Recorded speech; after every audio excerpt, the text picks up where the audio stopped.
जय श्री गणेश दोस्तों, हमारी आज की कहानी का नाम है भूल। कहानी अच्छी लगे तो प्लीज चैनल को सब्सक्राइब कर लीजिएगा। अब शुरू करते हैं कहानी। उपासना को रात से ही बदन दर्द की हरारत लग रही थी। उसने महसूस किया सुबह के 5 बजे शरीर तपने लगा। के सब सुनो ना, थर्मामीटर उठाकर देना, लगता है बुखार चढ़ गया है।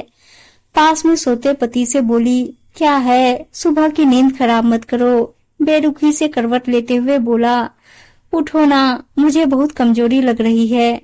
उसके ना सुनने पर खुद ही दराज से थर्मामीटर निकाल चेक किया तो 102 डिग्री देख चौंकी। बुखार की दवाई खा, ठंडे पानी की पट्टी सर पर रख लेट गई। बदन दर्द इतना था कि कराहने की आवाज अपने आप मुंह से निकलने लगी। हद है, दिन भर मेहनत करो और चैन से सोने भी नहीं देती। बोल तकिया कान पर रख सो गया। उपासना की आंखों से आंसू बहने लगे।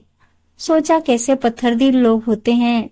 पत्नी दर्द से तड़प रही है। एक बार ये तो नहीं पूछा क्या हो रहा है, पर चिल्लाकर यह जरूर बता दिया कि मुझे तुम्हारी कोई अहमियत नहीं। आज से समझ में आ गया, अगर आप अपनी कदर नहीं करेंगे तो लोग भी आपकी कदर नहीं करेंगे।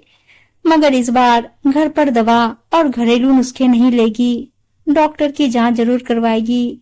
सोचते हुए उसकी आंख लग गई। बहू, आज क्या चाय नहीं मिलेगी? भाभी, मुझे कॉलेज जाना है। टिफिन कहाँ है? बोल सास और ननद दोनों दरवाजा पटकने लगी। अरे क्या है, आप लोग क्यों चिल्ला रही हैं? उसे बुखार है, अभी भेजता हूँ। भाई की बात सुन पायल बोली, भाभी तो हर कभी बीमार पड़ जाती है। हाँ, पता नहीं कैसी बीमार लड़की गले पर गई है। जरा सा काम होता है घर में और जब देखो नाटक नौटंकी चालू।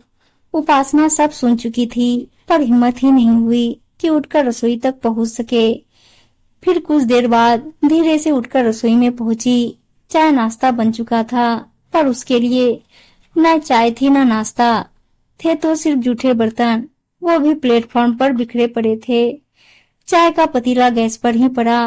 प्लेटफॉर्म पर छानते वक्त गिरी चाय भी फैली थी। आटा, तवा, चकला, बेलन सब देख ऐसा लग रहा था जैसे जानबूझकर काम को बढ़ाया गया है या फैलाया गया है। सिंक में बर्तनों का ढेर लग चुका था, जबकि रात में ही सब साफ सफाई करके ही सोई थी। उसकी रुलाई फूट पड़ी।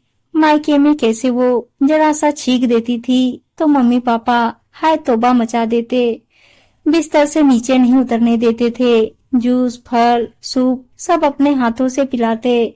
पर माँ ने विदा होते वक्त एक सीख भी दी थी, बेटा सास ससुर की सेवा में कभी कमी मत रखना, पर अपनी सेहत के साथ खिलवाड़ भी मत करना।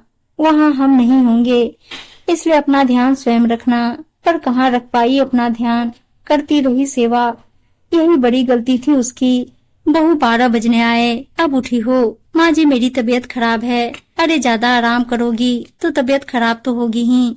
समय पर उठा करो, फिर देखो कैसे बढ़िया रहती हो। और हाँ, ये जो रोज तुम अपने मायके में फोन करती हो, रात रात भर मोबाइल चलाती हो ना, उसी का नतीजा है। साड़ी का पल्ला कमर में खोसते हुए बोली, समय पर खाया करो, सोया करो, अपना ध्यान रखा कर। ये नहीं बोली, और जो ये दिन भर फोन मोबाइल में आंखें गड़ाए बैठी रहती है, वो इन्हें कौन बताए? उपासना मन में सोची।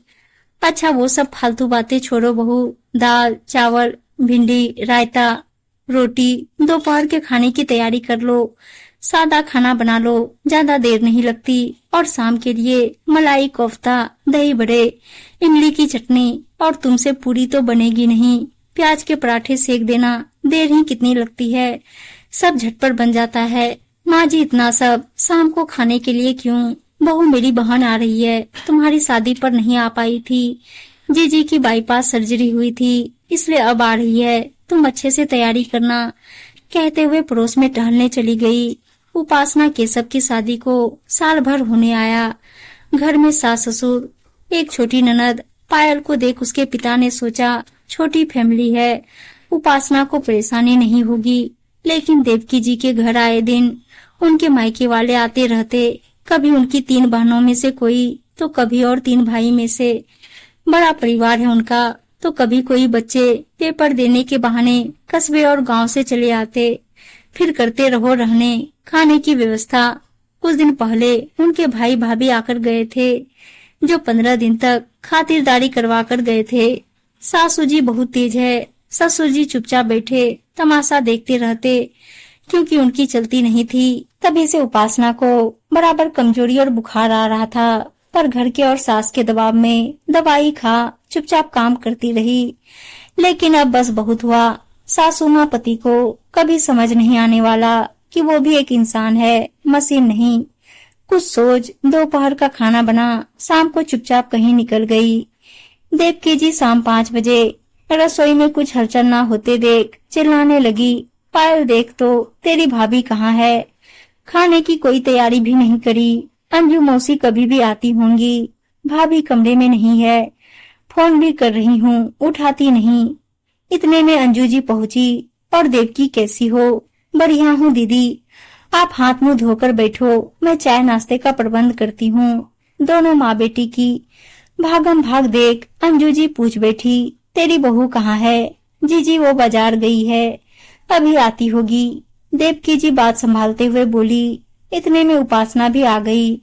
उसने भी सबके साथ बैठ चाय नाश्ता कर लिया। उसे देख अपनी बहन के सामने कुछ बोल नहीं पा रही थी, पर दिल में ज्वाला और आंखों में शोले बरस रहे थे। पर होठों पर झूठी मुस्कान लिए सामने बैठी थी। जैसे ही उपासना कमरे की तरफ गई, सीधा दोनों सास ननद उसके पीछे पीछे होली। क्यों बहू, ये सब क्या है? कहाँ गई थी? माँ जी डॉक्टर के पास गई थी जांच करवाने कि मुझे बुखार बार बार क्यों आ जाता है। बस करो बहू, हमें मत बताओ, सब घूमने के बहाने हैं। कामचोर हो गई हो तुम। उपासना समझ गई, अब ना बोली तो कभी नहीं बोल पाऊंगी। माँ जी मुझे बुखार, पोषण की कमी और कमजोरी के कारण आ रहा है। ये देखिए मेरी सारी रिपोर्ट, उनकी कमी भी बताई है। अब आप ही बताएं, इसमें कामचोरी कहाँ है? आप तो मुझे बीमारी में भी सिर्फ काम का ही बोलती हैं, कभी ये नहीं कहती कि बहू खाना खा ले, आराम कर ले। सारा दिन रसोई के काम करने के बाद मेरे हिस्से में सिर्फ पति की जूठन और बचा कुचा ही आता है। आप ही बताएं, पेट्रोल के बिना तो गाड़ी भी नहीं चलती, फिर मैं कैसे बिना खाए पिए चलूंगी? बगैर आराम किए चलती रहूं, उस पर आपकी मेहमानी तो कभी खत्म ही नहीं होती। इतना ही है तो होटल ले चलते हैं सबको, या मंगवा लेते हैं। ऊंची आवाजें सुन अंजू मौसी वहाँ आ चुकी थी। अरे छोटी, तुम तो खुद अपनी सास से इतना परेशान रहती थी। ना जाने मुझसे कितनी बार शिकायतें क्या करती थी कि वो तुमसे घर का सारा काम करवाती है और तुमसे प्यार के 2 बोल नहीं बोलती। यहाँ तक कि बीमारी में भी तुमसे सारा काम करवाकर ही मानती थी। फिर भी आज अपनी बहू को तंग करने में कोई कसर नहीं छोड़ रही हो। शर्म करो, बहू भी किसी की बेटी है। कल को पायल के साथ भी ऐसा होगा, तुम सहन कर पाओगी? नहीं ना। फिर बहू तो तुम्हारा साथ हर पल देने वाली है, उसके साथ ऐसा व्यवहार सरासर गलत है।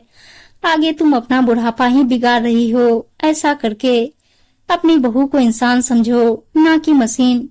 दीदी सच, मुझसे बड़ी भूल हुई, आपने मेरी आंखें खोल दी, वरना कल को सास बहू के रिश्तों में खाई बनते देर नहीं लगती। बहू तुम आराम करो, अपनी तबीयत पर पूरा ध्यान दो, हम मिलकर खाना बना लेंगे। पायल अभी अनार चुकंदर का जूस तुम्हारे लिए बनाकर लाती है, और केशव को भी अच्छे से समझा दूंगी कि तुम्हारी सेहत का पूरा ध्यान रखे। उपासना आज खुद के लिए आवाज उठा खुश थी, तो कुछ अंजू मौसी ने माँ का एहसास होने का आभास महसूस कर मन ही मन उन्हें धन्यवाद दे रही थी। वे भी हाथ उठाकर उसे स्वस्थ रहने का आशीर्वाद दे रही थी। उम्मीद है दोस्तों कहानी अच्छी लगी होगी, और अच्छी कहानियां सुनने के लिए चैनल को सब्सक्राइब और वीडियो को लाइक शेयर जरूर कर दीजिएगा। धन्यवाद दोस्तों।